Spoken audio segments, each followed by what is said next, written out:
వాస్తవానికి old bus కానీ అందరూ 22 పోయాడు చనిపోయిన 22లోనే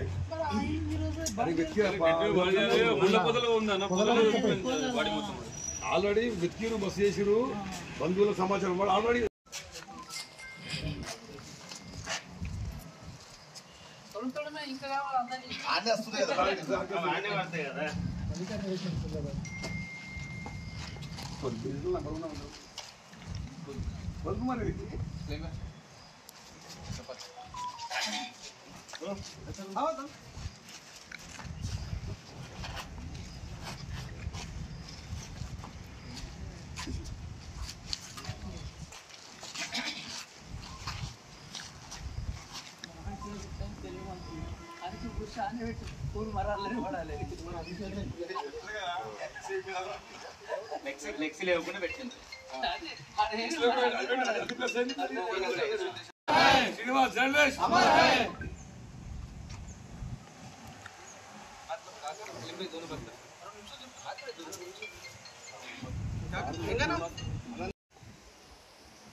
ఇరవై రోజుల పైగా తప్పిపోయి నిన్న మృతదేహంగా తేలిన మంత్రి శ్రీనివాస్ మహాన్యూస్లో కెమెరామెన్గా విధులు నిర్వహిస్తున్నాడు.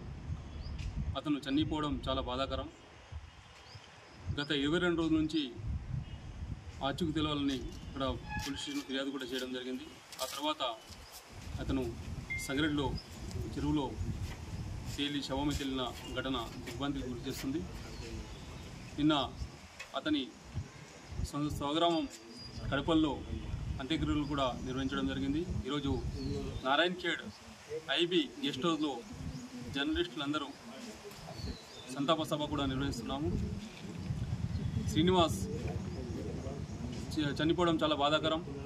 గత ఏళ్ళుగా సీనియర్ వీడియో జర్నలిస్ట్గా పనిచేస్తూ శ్రీనివాస్ విధులు నిర్వహిస్తూ అందరితో మంచితనంతో ఉండటం, దాంతోపాటు అతని చనిపోవడం చాలా దుర్ఘటన భావిస్తున్నాము.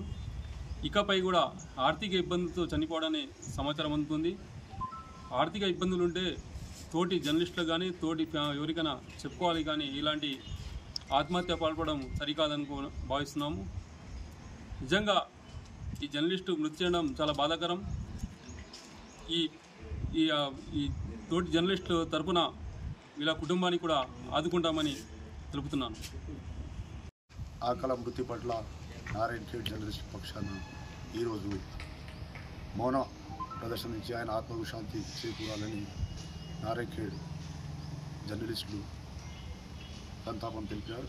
ఇంకా ఆయన అంచెల జిల్లా మారుమూల ప్రాంతం నుంచి అంచెల జిల్లా ఎదిగి మహాన్యూస్ జిల్లా కెమెరామెన్గా పనిచేస్తూ ఆయన మృతి ఎలక్ట్రానిక్ మీడియాను చాలా దిగ్గుతి గురి చేస్తుందని నారాయణ ఖేడ్ పక్షాన మేమందరం సంతాపం తెలుపుతున్నాం. కుటుంబం బాధపడేది మృతి చెందడంతో కుటుంబ పాలు అయింది కాబట్టి ప్రభుత్వం వెంటనే చర్యలు తీసుకొని ఏదో ఆదుకొని ఆర్థిక సాయం అందించాలని నారాయణ్ ఖేడ్ జర్నలిస్ట్ యూనియన్స్ అంతా డిమాండ్ చేస్తున్నాము. ఆయన ఆత్మకు శాంతి చేకూరాలని దేవుని పండిస్తున్నాము.